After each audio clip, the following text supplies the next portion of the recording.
14 বছর বয়সে আমার সৎমা এমন একটি ঘটনার জন্য আমাকে দোষী সাব্যস্ত করেছিল যা আমি করিনি। আর আমার বাবা তার প্রতিটি কথা বিশ্বাস করেছিলেন। তিনি আমাকে হাসপাতালে একা ফেলে রেখে বলেছিলেন, কখনো আর ফিরে এসো না। আমাদের সম্পর্ক আজ থেকেই শেষ। 2 ঘন্টা পর হাসপাতাল থেকে বাবার কাছে ফোন করা হলো। এরপর একজন নার্স আমার বিছানার পাশে কে বসে আছে তা দেখতে পেলেন। আর হঠাৎ তার হাত কাঁপতে শুরু করলো। আপনি? এটা কিভাবে সম্ভব? আমি তখন মাত্র 14 বছরের কিশোরী। যেদিন আমার বাবা আমাকে নয়, তার স্ত্রীকে বিশ্বাস করার সিদ্ধান্ত নিয়েছিলেন। ঘটনাটি ঘটেছিল এক বৃষ্টি ভেজা অক্টোবরের রাতে। তখন আমি বাবার সঙ্গে থাকতাম। আমার সৎমা সামিয়া বাবার সঙ্গে বিয়ের বন্ধনে আবদ্ধ হয়েছিল 3 বছর আগে। এর মধ্যে সে খুব ভালোভাবে শিখে গিয়েছিল কিভাবে প্রতিটি ঝগড়াকে এমনভাবে উপস্থাপন করতে হয় যেন শেষ পর্যন্ত সব দোষ আমার উপরে এসে পড়ে। সেদিন রাতে একটি তর্কের সময় হঠাৎ একটি কাচের বাটি মেঝেতে পড়ে ভেঙে যায়। এতে সামিয়ার হাতের তালুতে আঘাত লাগে। কিছুক্ষণ পর বাবা, মিস্টার রোহান, বাড়িতে ফিরে এলেন। সামিয়া তখন কাঁদতে কাঁদতে বলল, আমি নাকি তাকে ধাক্কা দিয়েছিলাম, কিন্তু আমি তাকে একটুও ধাক্কা দেইনি। সেদিনের ঝগড়ার শুরু হয়েছিল সামিয়া আমার বিছানার গদির নিচে আমার মায়ের একটি পুরনো চিঠি খুঁজে পাওয়ার পর। আমার জন্মদাত্রী মা রেহানা যখন আমাদের বয়স মাত্র 6 বছর, তখন হঠাৎ আমাদের জীবন থেকে হারিয়ে গিয়েছিলেন। বাবা সবসময় বলতেন মা নাকি আমাদের ছেড়ে চলে গিয়েছিলেন। সামিয়া প্রায় আমাকে বলতো অতীত নিয়ে প্রশ্ন করা বন্ধ করতে এবং মায়ের কথা ভুলে যেতে।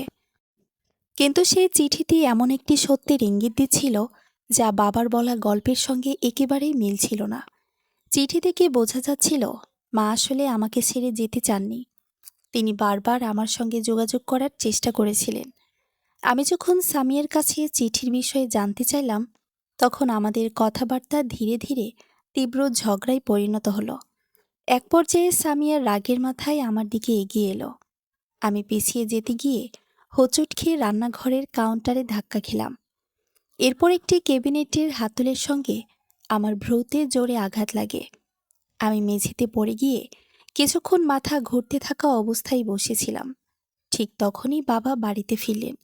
তিনি দেখলেন সামিয়া কাঁদছে এবং তার হাত একটি তলে দিয়ে বাঁধা। আর আমি মেঝেতে বসে আছি, মাথা ঘুরছে এবং কি ঘটেছে তা ঠিকমতো বোঝার চেষ্টা করছি। সামিয়া বাবার দিকে তাকিয়ে নিচু স্বরে বলল, ওকে জিজ্ঞেস করো ও কি করেছে। আমি সঙ্গে সঙ্গে বললাম, বাবা, আমি ওকে ধাক্কা দেইনি, আমি ওকে একটু স্পর্শ করিনি। কিন্তু বাবা আমার কথা শুনলেন না। তিনি এমনভাবে আমার দিকে তাকালেন যেন আমি তার নিজের মেয়ে নই, বরং সম্পূর্ণ অপরিচিত একজন মানুষ। কিছুক্ষণ পর আমাকে হাসপাতালে নিয়ে যাওয়া হলো। আমার ভ্রুর আঘাতের চিকিৎসা চলছিল। চিকিৎসক বললেন, পড়ে যাওয়ার পর আমি কিছুটা বিভ্রান্ত হয়ে পড়েছিলাম, তাই আমাকে কয়েক ঘন্টা পর্যবেক্ষণে রাখা প্রয়োজন।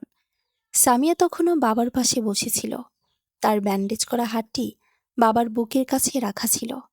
সে ধীরে ধীরে বাবাকে বোঝাচ্ছিল যে সে নাকি আমাকে ভয় পায় এবং আমি নাকি তার জন্য বিপজ্জনক হয়ে উঠেছি। আমি বিছানায় শুয়ে বাবার দিকে তাকিয়েছিলাম। আমার মনে হচ্ছিল তিনি নিশ্চয়ই আমার কথা একবার হলেও শুনবেন। আমি ভেবেছিলাম তিনি আমার বাবা, তিনি আমাকে বিশ্বাস করবেন। কিন্তু তিনি উঠে দাঁড়ালেন। আমি ভেবেছিলাম হয়তো আমার জন্য পানি কিংবা কিছু খাবার আনতে যাচ্ছেন। কিন্তু তিনি আমার বিছানার পাশে এসে দাঁড়িয়ে ঠান্ডা গলায় বললেন, কখন আর বাড়িতে ফিরে এসো না, আমাদের সম্পর্ক এখানেই শেষ। আমি হতভম্ব হয়ে তার দিকে তাকালাম। বাবা, তিনি কঠিন গলায় বললেন, তুমি আমার স্ত্রীকে আক্রমণ করেছ। আমি এমন একজন মেয়েকে নিজের ঘরে রেখে বড় করতে পারি না যে অন্যের জন্য বিপজ্জনক। আমার চোখ দিয়ে পানি গড়িয়ে পড়ছিল। আমি শেষবারের মতো বললাম, বাবা, আমি কিছু করিনি। কিন্তু তিনি আর আমার কথা শুনলেন না। তিনি ঘুরে দাঁড়ালেন এবং হাসপাতালের কক্ষ থেকে বেরিয়ে গেলেন। কিছুক্ষণ পর দরজাটি বন্ধ হয়ে গেল। আমি একা পড়ে রইলাম। আমার নিজের বাবা আমাকে হাসপাতালে একা ফেলেই চলে গেলেন। তখনও আমার হুডির ভেতরে মায়ের সেই পুরনো চিঠিটি ভাঁজ করা অবস্থায় রাখা ছিল। কাপা হাতে আমি চিঠিটা বের করলাম। চিঠির একেবারে নিচে একটি ফোন নম্বর লেখা ছিল। তার নিচে ছিল মাত্র একটি বাক্য, তোমার যদি কখনো সত্যিটা জানার প্রয়োজন হয় তাহলে দাদু আব্দুল হাকিমকে ফোন করো। আমি কিছুক্ষণ নম্বরটির দিকে তাকিয়ে রইলাম। দাদু, আমার বাবা তো সবসময় বলতেন আমার দাদু আব্দুল হাকিম ৮ বছর আগেই মারা গেছেন। তাহলে নম্বরটি কেন? আর মা কেন আমাকে তার সঙ্গে যোগাযোগ করতে বলেছিলেন? আমার বুকের ভেতর অদ্ভুত এক ভয় এবং কৌতূহল একসঙ্গে কাজ করতে লাগলো। শেষ পর্যন্ত আমি ফোনটি হাতে নিলাম এবং নম্বরটিতে কল করলাম। ২ ঘন্টা পর একজন নার্স আমার কক্ষে প্রবেশ করলেন। তার নাম নাজমা। তার হাতে কিছু কাগজপত্র ছিল, কিন্তু দরজার কাছে পৌঁছেই তিনি হঠাৎ থেমে গেলেন। তার হাত থেকে কাগজগুলো মেঝেতে পড়ে গেল। আমি অবাক হয়ে তার দিকে তাকালাম। আমার বিছানার পাশে একজন বয়স্ক মানুষ বসেছিলেন।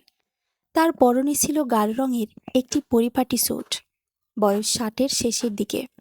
চুল প্রায় সম্পূর্ণ সাদা। কাঁধ ছিল প্রশস্ত, আর তার চোয়ালের পাশে একটি পুরনো দাগ দেখা যাচ্ছিল।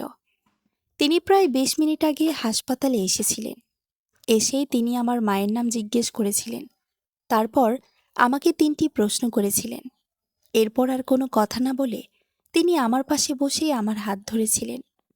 নাজমা লোকটির দিকে তাকিয়ে ধীরে ধীরে ফ্যাকাশে হয়ে গেলেন। তার ঠোঁট কাঁপছিল। তিনি অবিশ্বাসের সঙ্গে বললেন, আপনি? তারপর তার হাত কাঁপতে শুরু করল। এটা কিভাবে সম্ভব? বয়স্ক লোকটি ধীরে ধীরে উঠে দাঁড়ালেন। তিনি শান্ত গলায় বললেন, নাজমা, অনেক বছর পর তোমাকে দেখছি। নাজমা কয়েক পা পিছিয়ে দেয়ালের সঙ্গে হেলান দিয়ে দাঁড়ালেন। তারপর কাপা গলায় বললেন, বিচারক আব্দুল হাকিম। আমি হতভম্ব হয়ে লোকটির দিকে তাকালাম। তিনি আমার দিকে ফিরে মৃদুস্বরে বললেন, লিলি, ভয় পেও না। তারপর আমার কাঁধে আলতো করে হাত রেখে বললেন, আমি আব্দুল হাকিম। তোমার মা রেহানা ছিল আমার মেয়ে। আমার মুখ শুকিয়ে গেল। আমি বিশ্বাস করতে পারছিলাম না আমার সামনে দাঁড়িয়ে থাকা মানুষটি আমার দাদু। যে মানুষটির কথা বাবা বলেছিলেন তিনি ৮ বছর আগেই মারা গেছেন, কিন্তু তিনি তো আমার সামনে জীবিত দাঁড়িয়ে আছেন। আমার চোখে পানি চলে এলো। আপনি আপনি কি সত্যি আমার দাদু? আব্দুল হাকিম কিছুক্ষণ আমার দিকে তাকিয়ে রইলেন। তারপর ধীরে ধীরে মাথা নেড়ে বললেন, হ্যাঁ লিলি, আমি তোমার দাদু। কিন্তু তার মুখের সেই শান্ত অভিব্যক্তির আড়ালে যেন আরও বড় কোনো সত্য লুকিয়েছিল। তিনি হাসপাতালের দরজার দিকে তাকালেন। তারপর নিচু গলায় বললেন, তোমার বাবা একজন ১৪ বছরের মেয়েকে হাসপাতালে একা ফেলে চলে গেছে। আমি মাথা নিচু করলাম। দাদু আবার বললেন, কিন্তু লিলি, আজ রাতে যা ঘটেছে সেটা তোমার জীবনের সবচেয়ে বড় সত্য নয়। আমি তার দিকে তাকালাম। তিনি আমার মায়ের চিঠিটার দিকে তাকিয়ে বললেন, রেহানার চিঠিতে যদি আমি যা ভাবছি সেটা লেখা থাকে। তিনি কয়েক মুহূর্ত থামলেন। তারপর বললেন, তাহলে আজ রাতে তোমার সঙ্গে যা ঘটেছে সেটা তোমার বাবার জন্য সামনে আসতে যাওয়া অনেক বড় সত্যের তুলনায় হয়তো সবচেয়ে ছোট ঘটনা। আমি নিঃশব্দে তার দিকে তাকিয়ে রইলাম। সেই মুহূর্তে প্রথমবার আমার মনে হলো হয়তো মা আমাকে ছেড়ে চলে যাননি। হয়তো এত বছর ধরে আমার বাবা আমাকে যে গল্প শুনিয়ে এসেছেন তার পুরোটা সত্যি নয়। দাদুর মুখে কথাগুলো শোনার পর আমার মনে হচ্ছিল এত বছর ধরে যে জীবনটাকে আমি সত্যি বলে বিশ্বাস করেছি সেটার মাটি যেন হঠাৎ পায়ের নিচ থেকে সরে গেল। বাবা বলেছিলেন আমার মা আমাকে ছেড়ে চলে গিয়েছিলেন। তিনি আরও বলেছিলেন আমার দাদু আব্দুল হাকিম বহু বছর আগেই মারা গেছেন। অথচ সেই মানুষটি এখন আমার হাসপাতালের বিছানার পাশে দাঁড়িয়ে আছেন। শুধু তাই নয়, তিনি এমনভাবে আমার দিকে তাকাচ্ছিলেন যেন আমাকে বহু বছর ধরে দূর থেকে দেখেছেন। আমার প্রতিটি জন্মদিনের খবর রেখেছেন, অথচ কাছে আসার অধিকার তার ছিল না। আমি কাপা গলায় জিজ্ঞেস করলাম, দাদু, আপনি এতদিন কোথায় ছিলেন? বাবা তো বলেছিল আপনি মারা গেছেন। আব্দুল হাকিম সঙ্গে সঙ্গে উত্তর দিলেন না। তিনি কিছুক্ষণ আমার দিকে তাকিয়ে রইলেন। তার চোখে এমন এক ধরনের কষ্ট ছিল যা দেখে আমার বুকটা ভার হয়ে উঠল। অবশেষে তিনি ধীরে ধীরে বললেন, তোমার বাবা যা বলেছে তার সবটা সত্যি নয় লিলি, কিন্তু আজ তোমাকে সবকিছু একসঙ্গে বললে তুমি আরও ভেঙে পড়বে। আগে তোমাকে নিরাপদ করতে হবে। আমি তৎক্ষণাৎ বললাম, আমি দুর্বল নই, আমি সত্যিটা জানতে চাই। দাদু আমার হাতটা আরও শক্ত করে ধরলেন। আমি জানি তুমি জানতে চাও, কারণ তোমার মাও ঠিক এমনই ছিল। সত্যি না জানা পর্যন্ত সে কখনো শান্ত হতে পারত না। মায়ের নাম শুনেই আমার বুকের ভেতরটা মোচড় দিয়ে উঠল। আমি এত বছর ধরে মায়ের কথা মনে মনে খুঁজেছি। ছোটবেলায় মায়ের মুখের অনেক কিছুই মনে রাখত, কিন্তু বয়স বাড়ার সঙ্গে সঙ্গে স্মৃতিগুলো যেন ধীরে ধীরে ঝাপসা হয়ে গিয়েছিল। শুধু একটি বিষয় স্পষ্ট ছিল, মা আমাকে খুব ভালোবাসতেন। আমার চুল আঁচড়ে দিতেন, রাতে ঘুম পাড়ানোর আগে গল্প বলতেন, আর আমি ভয় পেলে বলতেন, লিলি, পৃথিবীতে যত বড় সমস্যায় আসুক, সত্যি কথা কখনো ভয় পায় না। এত বছর পর দাদুর মুখে একই ধরনের কথা শুনে আমার চোখ দিয়ে পানি গড়িয়ে পড়ল। আমি বললাম, দাদু, মা কি সত্যি আমাকে ছেড়ে চলে গিয়েছিল? আব্দুল হাকিম এবার চোখ নামিয়ে ফেললেন। কিছুক্ষণ পর তিনি বললেন, না লিলি, তোমার মা তোমাকে ছেড়ে যেতে চায়নি। আমার নিঃশ্বাস যেন আটকে গেল। তাহলে? আমি প্রায় ফিসফিস করে বললাম। দাদু উত্তর দেওয়ার আগে হাসপাতালের দরজার দিকে তাকালেন। তারপর উঠে গিয়ে দরজাটা ভেতর থেকে বন্ধ করে দিলেন। ফিরে এসে তিনি খুব নিচু গলায় বললেন, তোমার মা নিজে থেকে হারিয়ে যায়নি, তাকে হারিয়ে যেতে বাধ্য করা হয়েছিল। আমি বিছানায় সোজা হয়ে বসলাম। মাথার আঘাতের কারণে সামান্য ব্যথা হচ্ছিল, কিন্তু সেই মুহূর্তে ব্যথার কথা আর মনে হচ্ছিল না। আমার একমাত্র প্রশ্ন ছিল, কে আমার মাকে হারিয়ে যেতে বাধ্য করেছিল? দাদু যেন আমার মনের কথাই বুঝতে পারলেন। তিনি বললেন, এ প্রশ্নের উত্তর দেওয়ার আগে তোমাকে একটা কথা জানতে হবে। তোমার মা যখন শেষবার আমার সঙ্গে দেখা করেছিল, তখন সে খুব ভয় পেয়েছিল। সে আমাকে বলেছিল, যদি তার কিছু হয়, তাহলে যেন আমি কোনোভাবেই তোমার বাবার কাছ থেকে দূরে না রাখি। কিন্তু তার পরের দিনই সব কিছু বদলে যায়। আমি অবাক হয়ে বললাম, আপনি আমাকে নিতে আসেননি কেন? দাদুর চোখে তখন অপরাধবোধ স্পষ্ট। আমি এসেছিলাম, কিন্তু আমাকে তোমার কাছে যেতে দেওয়া হয়নি।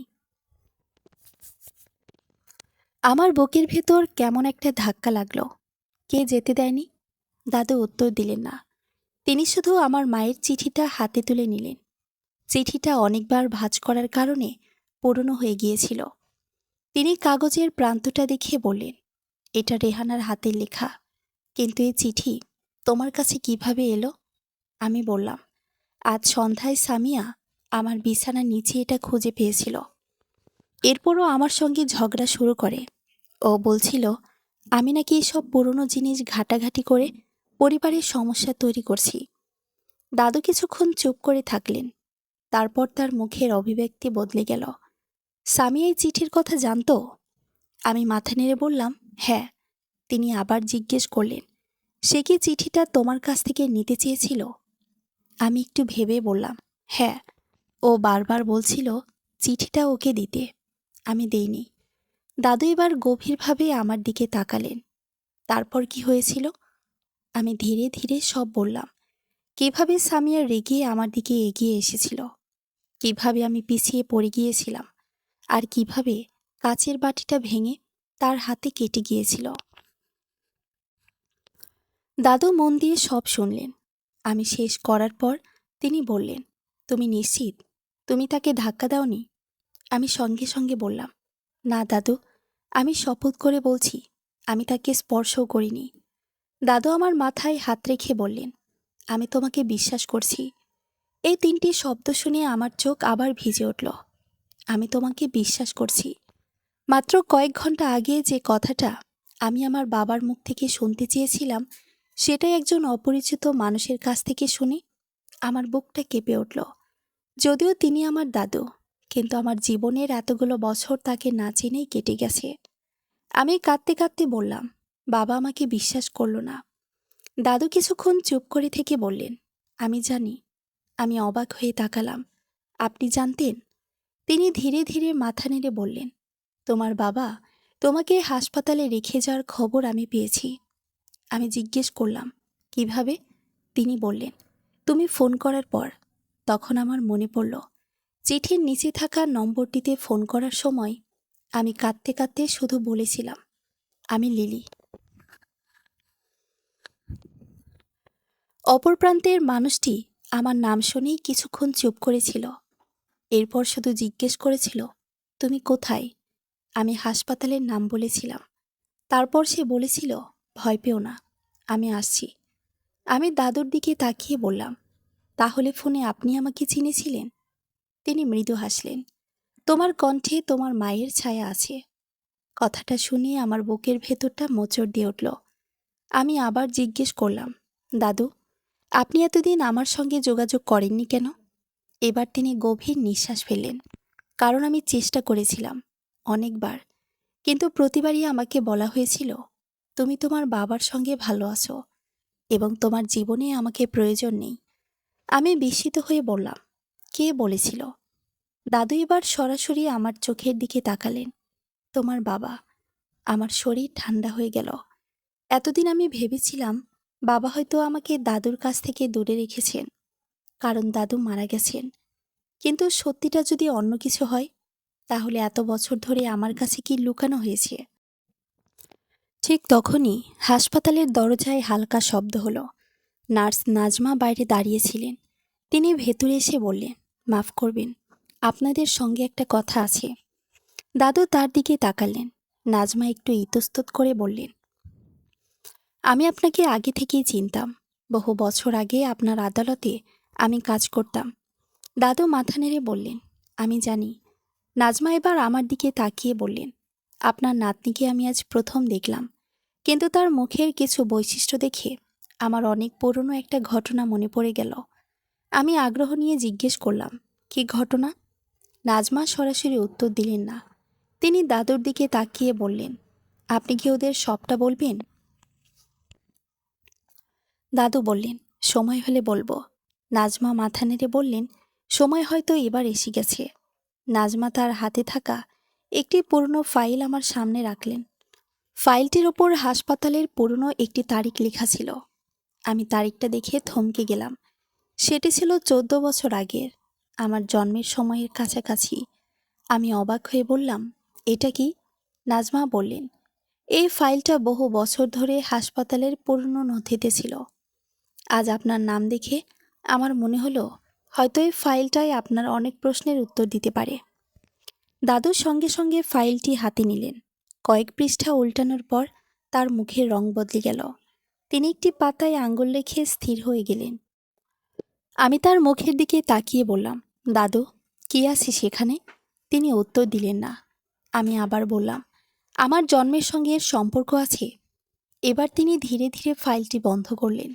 লিলি, তিনি বললেন, তোমার জন্মের রাত সম্পর্কে তোমাকে যে গল্প বলা হয়েছে সেটাও পুরোপুরি সত্যি নয়। আমার মাথার ভিতর যেন ঝড় বয়ে গেল।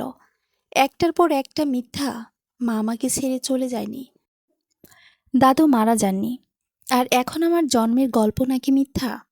আমি কাপা গলায় বললাম, তাহলে আমার জন্মের রাতে আসলে কি হয়েছিল? দাদু কিছুক্ষণ আমার দিকে তাকিয়ে রইলেন। তারপর ফাইলটা নিজের বুকে চেপে ধরে বললেন, তোমার জন্মের রাতেই এমন একটি ঘটনা ঘটেছিল যার কারণে তোমার মা তোমাকে নিয়ে পালিয়ে যেতে বাধ্য হয়েছিল। আমি স্তব্ধ হয়ে গেলাম। কার কাছ থেকে পালিয়ে? দাদু এবার আমার চোখের দিকে তাকালেন। তোমার বাবার কাছ থেকে নয় লিলি। তিনি কয়েক সেকেন্ড থামলেন। সে পালাচ্ছিল এমন একজন মানুষের কাছ থেকে যাকে তুমি আজও নিজের পরিবারের সবচেয়ে বিশ্বস্ত মানুষ বলে মনে করো। আমি কিছু বুঝতে পারলাম না। কে? দাদু উত্তর দেওয়ার আগেই তার ফোন বেজে উঠল। তিনি ফোনের স্ক্রিনের দিকে তাকালেন। মুহূর্তের মধ্যেই তার মুখের সব রং মিলিয়ে গেল। আমি জিজ্ঞেস করলাম, কে ফোন করেছে? দাদু ফোনটা আমার কাছ থেকে আড়াল করে ফেললেন, কিন্তু কলটি কেটে যাওয়ার আগে স্ক্রিনে ভেসে ওঠার নামটি আমি স্পষ্ট দেখতে পেয়েছিলাম, মিস্টার রোহান, আমার বাবা। আর ঠিক তখনই দাদু ফিসফিস করে বললেন, ও জানতে পেরে গেছে যে তুমি আমাকে ফোন করেছ। দাদুর মুখে কথাটা শোনার পর আমার বুকের ভেতরটা কেমন যেন জমে গেল। ও জানতে পেরেছে যে তুমি আমাকে ফোন করেছ। দাদুর এই কথার অর্থ আমি পুরোপুরি বুঝতে পারছিলাম না, কিন্তু বাবার নামটা ফোনে স্ক্রিনে দেখার পর আমার ভেতরে অদ্ভুত একটা ভয় জন্ম নিল। কয়েক ঘন্টা আগেও আমি ভেবেছিলাম বাবা হয়তো রাগের মাথায় আমাকে হাসপাতালে রেখে চলে গেছেন। হয়তো কিছুদিন পর তার রাগ কমবে, তিনি ফিরে আসবেন। আমার মাথায় হাত রেখে বললেন, লিলি, আমি ভুল করেছি। কিন্তু এখন মনে হচ্ছিল বিষয়টা শুধু আমার আর বাবার মধ্যকার ভুল বোঝাবুঝি নয়, এর সঙ্গে বহু বছর আগের এমন কিছু ঘটনা জড়িয়ে আছে যেগুলো সম্পর্কে আমি কিছুই জানি না। দাদু ফোনটা হাতে নিয়ে কিছুক্ষণ স্থির হয়ে দাঁড়িয়ে রইলেন। ফোনের পর্দায় আবারও বাবার নাম ভেসে উঠল। এবার দাদু কলটি কেটে দিলেন। আমি অবাক হয়ে বললাম, দাদু, আপনি বাবার সঙ্গে কথা বলেন না কেন? তিনি আমার দিকে তাকিয়ে বললেন, কারণ এখন কথা বলার সময় নয়। আগে তোমাকে এখান থেকে নিরাপদ জায়গায় নিতে হবে। আমি অবাক হয়ে বললাম, কিন্তু আমি তো হাসপাতালে আছি, এখানে আমি নিরাপদ নই। দাদু জানালার দিকে তাকিয়ে খুব নিচু গলায় বললেন, হাসপাতাল নিরাপদ হতে পারে, কিন্তু মানুষ সবসময় নিরাপদ নয়। তার কথাটা শুনে আমার শরীর শিউরে উঠল। আমি চারপাশে তাকালাম। কক্ষের বাইরে নার্সদের চলাফেরা, দূরে রোগীদের স্বজনদের কথা বলার শব্দ, সবকিছু আগের মতোই ছিল। তবুও হঠাৎ মনে হলো যেন এই পরিচিত জায়গাটাও অচেনা হয়ে গেছে। আমি দাদুকে জিজ্ঞেস করলাম, আপনি কি মনে করেন বাবা আমাকে ক্ষতি করতে পারে? দাদু সঙ্গে সঙ্গে বললেন, না, আমি তোমাকে ভয় দেখাতে চাই না, কিন্তু তোমার বাবা এখন এমন কিছু জানে যা সে এত বছর ধরে লুকিয়ে রাখতে চেয়েছে। আর মানুষ যখন নিজের গোপন সত্য প্রকাশ পাওয়ার ভয় পায়, তখন সে কি সিদ্ধান্ত নেবে তা আগে থেকে বলা যায় না। আমি কিছুক্ষণ চুপ করে থাকলাম, তারপর বললাম, কিন্তু বাবা আমাকে কেন এত বছর মিথ্যা বলবে? মা যদি সত্যি আমাকে ছেড়ে না গিয়ে থাকে, তাহলে তিনি কোথায়? দাদু চোখ বন্ধ করে গভীর নিঃশ্বাস ফেললেন। তার মুখে এমন এক কষ্ট ফুটে উঠল যেন বহু বছর ধরে বুকের মধ্যে লুকিয়ে রাখা একটি ক্ষত আবার খুলে গেছে। তিনি বললেন, তোমার মা বেঁচে আছে কি না সেটা আমি এখনো নিশ্চিতভাবে জানি না। আমার চোখ বড় হয়ে গেল। মানে? দাদু বললেন, আমি শেষবার তোমার মাকে দেখেছিলাম 14 বছর আগে। তারপর থেকে তার কোনো নিশ্চিত খবর পাইনি। আমার গলা শুকিয়ে গেল। আপনি জানেন না মা বেঁচে আছে কিনা? দাদু মাথা নিচু করলেন, না। আমি বিছানার চাদর শক্ত করে ধরে বসে রইলাম। এতদিন ধরে মনে করতাম মা আমাকে ছেড়ে চলে গেছেন। সেই কষ্টের সঙ্গে আমি কোনোভাবে মানিয়ে নিয়েছিলাম। কিন্তু এখন যখন জানতে পারলাম হয়তো তিনি আমাকে ছেড়ে যাননি, তখন সেই পুরনো কষ্টের জায়গায় আবারও বড় এক শূন্যতা এসে দাঁড়ালো। আমি কাঁদতে কাঁদতে বললাম, তাহলে মা কোথায়? দাদু আমার পাশে বসে বললেন, এই প্রশ্নের উত্তর খুঁজতেই আমি এত বছর অপেক্ষা করেছি। আমি অবাক হয়ে তার দিকে তাকালাম। আপনি কি মাকে খুঁজেছেন? তিনি বললেন, হ্যাঁ, কিন্তু প্রতিবারই কোনো না কোনো বাধা এসেছে। কখনো বলা হয়েছে তোমার মা অন্য জায়গায় চলে গেছে, কখনো বলা হয়েছে সে নিজের ইচ্ছায় যোগাযোগ বন্ধ করেছে। কিন্তু আমি কখনো বিশ্বাস করিনি। আমি ফিসফিস করে বললাম, তাহলে আপনি বাবাকে সন্দেহ করতেন? দাদু কিছুক্ষণ চুপ করে থেকে বললেন, আমি তোমার বাবাকে সন্দেহ করেছিলাম, কিন্তু সন্দেহ আর প্রমাণ এক জিনিস নয়। আমি প্রমাণ ছাড়া তোমার বাবার বিরুদ্ধে কোনো সিদ্ধান্ত নিতে পারিনি। ঠিক তখনই নার্স নাজমা আবার কক্ষে ঢুকলেন। তার হাতে সেই পুরনো ফাইলটি ছিল। তিনি দরজা বন্ধ করে ধীরে ধীরে আমাদের দিকে এগিয়ে এলেন। আমি একটা কথা আপনাদের বলতে চাই, তিনি বললেন। দাদু তার দিকে তাকালেন। বলুন। নাজমা ফাইলটি খুলে একটি পুরনো কাগজ বের করলেন। এই নথিটা আমি বহু বছর আগে দেখেছিলাম।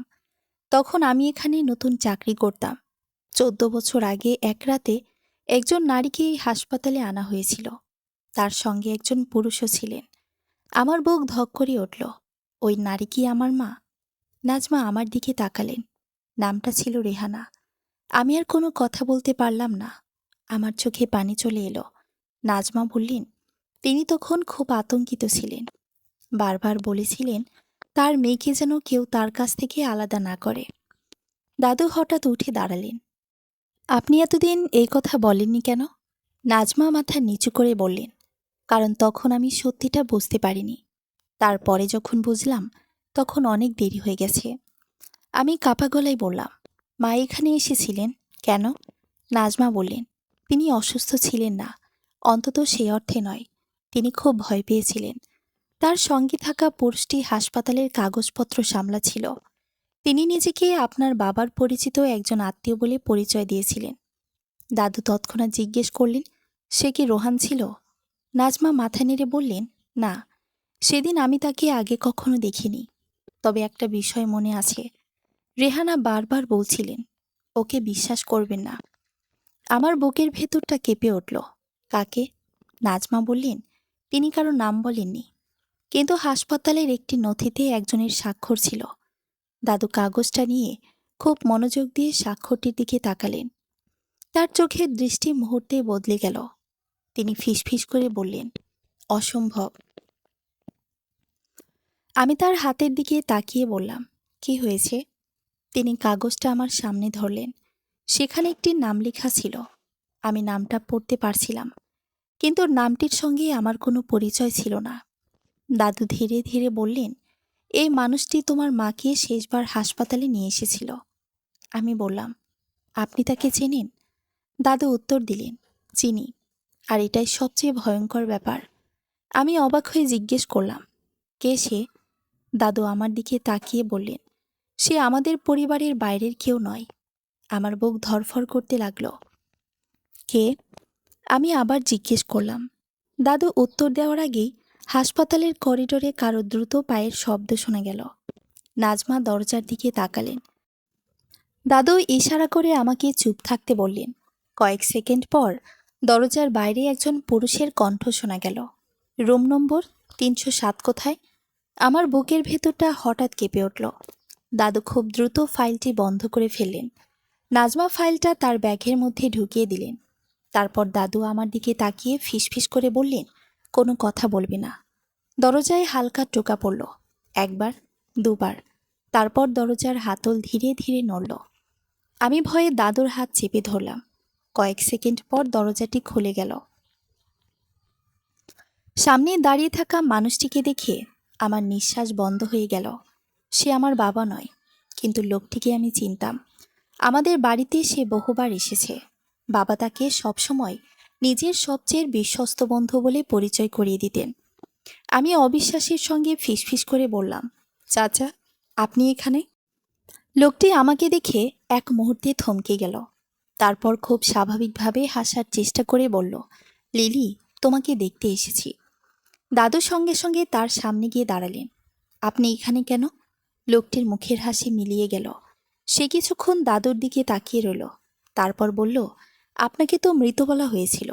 দাদু শান্ত গলায় উত্তর দিলেন, আমাকে মৃত বলা হয়েছিল, কিন্তু আমি মরিনি। লোকটির চোখে তখন প্রথমবার ভয় দেখা গেল।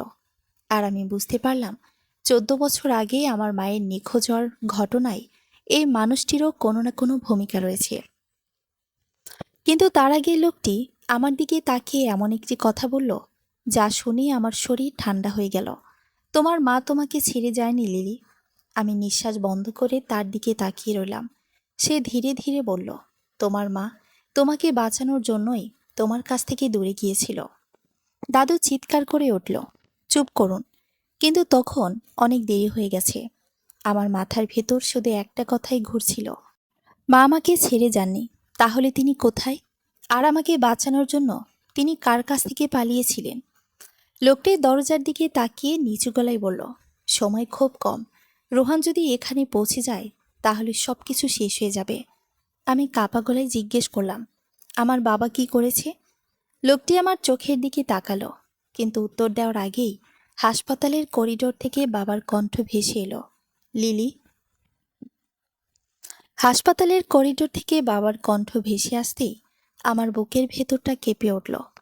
কয়েক ঘন্টা আগেও যে কণ্ঠটা আমার কাছে পৃথিবীর সবচেয়ে পরিচিত এবং নিরাপদ ছিল, সেই কণ্ঠটাই এখন আমার কাছে অদ্ভুতভাবে ভয়ঙ্কর লাগছিল। লিলি, বাবা আবার ডাকলেন। দাদুর সঙ্গে সঙ্গে আমার সামনে এসে দাঁড়ালেন। তার চোখে এমন দৃঢ়তা ছিল যে আমি আগে কখনো দেখিনি। তিনি খুব নিচু গলায় বললেন, তুমি এখন কোনো কথা বলবে না। আমি যা বলি শুধু সেটাই করবে। আমি মাথা নেড়ে সম্মতি দিলাম। আমার পাশে দাঁড়িয়ে থাকা নাজমা দ্রুত হাসপাতালের পর্দাটা টেনে দিলেন। আর সেই লোকটি যাকে আমি এতদিন বাবার সবচেয়ে বিশ্বস্ত বন্ধু হিসেবে চিনতাম, দরজার পাশে দাঁড়িয়ে রইল। তার মুখে আর স্বাভাবিক হাসিটা নেই। তিনি যেন জানতেন এই মুহূর্তে শুধু আমার নয়, তার নিজের জীবনও বদলে যেতে চলেছে। দরজায় আবার টোকা পড়ল। এবার বাবার গলা আরো কঠিন। দরজা খুলুন, আমি আমার মেয়েকে দেখতে এসেছি। দাদু কোনো উত্তর দিলেন না। কয়েক সেকেন্ড পর বাবা নিজেই দরজা খুলে ভেতরে ঢুকে পড়লেন।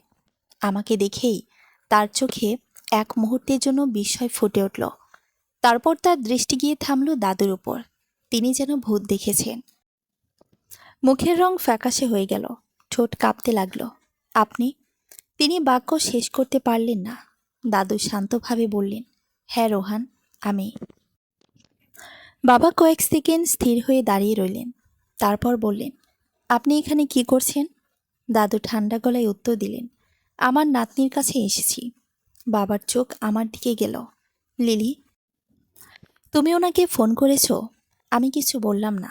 দাদু বললেন, হ্যাঁ, সে আমাকে ফোন করেছে, কারণ তুমি তাকে একা ফেলে চলে গিয়েছিলে। বাবা কিছু বলতে গিয়ে থেমে গেলেন। কিছুক্ষণ পর বাবা আমার দিকে তাকিয়ে বললেন, লিলি, তুমি জানো না তুমি কি করছো? আমি অবাক হয়ে বললাম, আমি কি করেছি বাবা? তিনি বললেন, তুমি এমন মানুষের কথা বিশ্বাস করছো যাদের কারণে আমাদের পরিবার একসময় ধ্বংস হয়ে গিয়েছিল। দাদুর সঙ্গে সঙ্গে বললেন, মিথ্যা বলো না রোহান। বাবার চোখে রাগ ফুটে উঠল। আপনি চুপ করুন। আপনি এত বছর কোথায় ছিলেন? এখন এসে আমার মেয়েকে নিজের দিকে টানছেন কেন? দাদু শান্তভাবে বললেন, আমি কোথায় ছিলাম সেটা পরে বলবো, আগে তুমি বলো, রেহানা কোথায়? বাবার মুখ মুহূর্তেই শক্ত হয়ে গেল। ঘরের ভেতর হঠাৎ নিস্তব্ধতা নেমে এলো। আমি বাবার মুখের দিকে তাকিয়ে রইলাম। এত বছর পর প্রথমবার আমার মায়ের নাম শুনে তার যে মুখের পরিবর্তন দেখলাম, তাতে আমার মনে হলো এই নামটি তার কাছে শুধু অতীত নয়, এখন এমন একটি সত্য যেটা তিনি ভয় পান।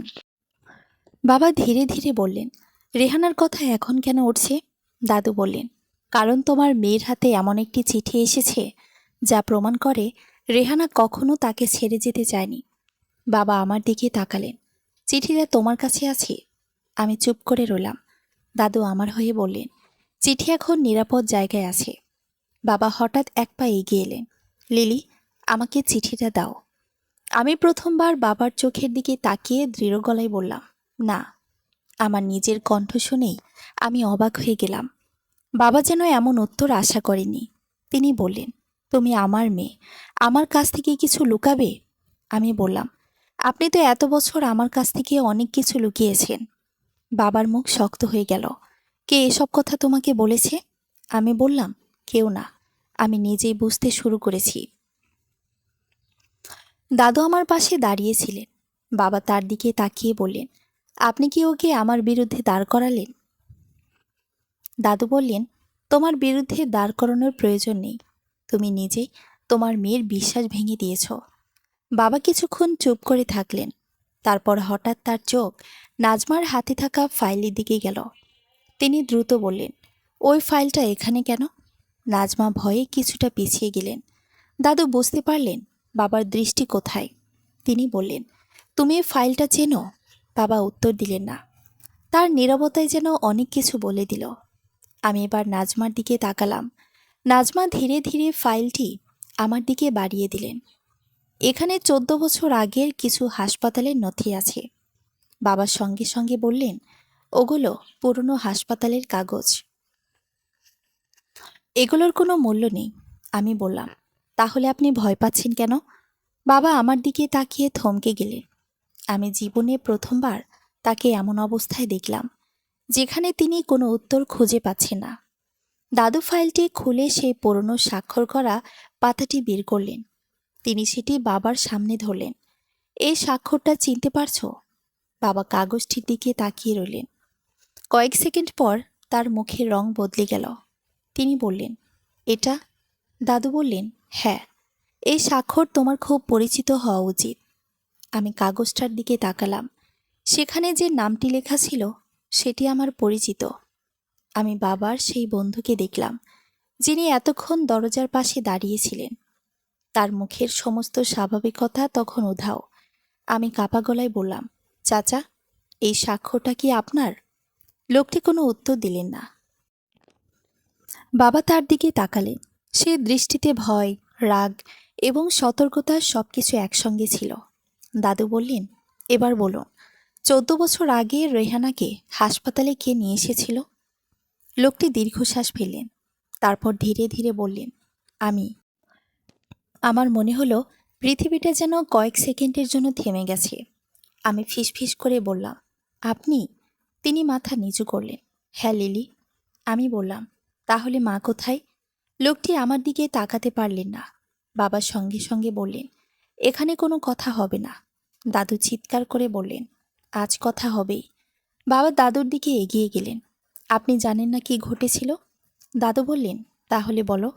বাবা নীরব হয়ে গেলেন। আমার মনে হচ্ছিল এতদিন ধরে যে পরিবারকে আমি নিজের পৃথিবী মনে করেছি, সেই পরিবারের প্রত্যেকটি দেয়ালের ভেতর যেন গোপন কোনো গল্প লুকিয়ে আছে। আমি বাবার দিকে তাকিয়ে বললাম, আপনি আমাকে কেন বলেছিলেন মা আমাকে ছেড়ে চলে গেছে? বাবা এবার আমার দিকে তাকালেন। তার চোখে জল জমে উঠেছিল। তিনি বললেন, কারণ আমি তোমাকে বাঁচাতে চেয়েছিলাম। আমি অবাক হয়ে বললাম, কিসের থেকে? বাবা উত্তর দেওয়ার আগেই দাদু বললেন, মিথ্যা বলার আর সুযোগ নেই রোহান। বাবা মাথা নিচু করলেন।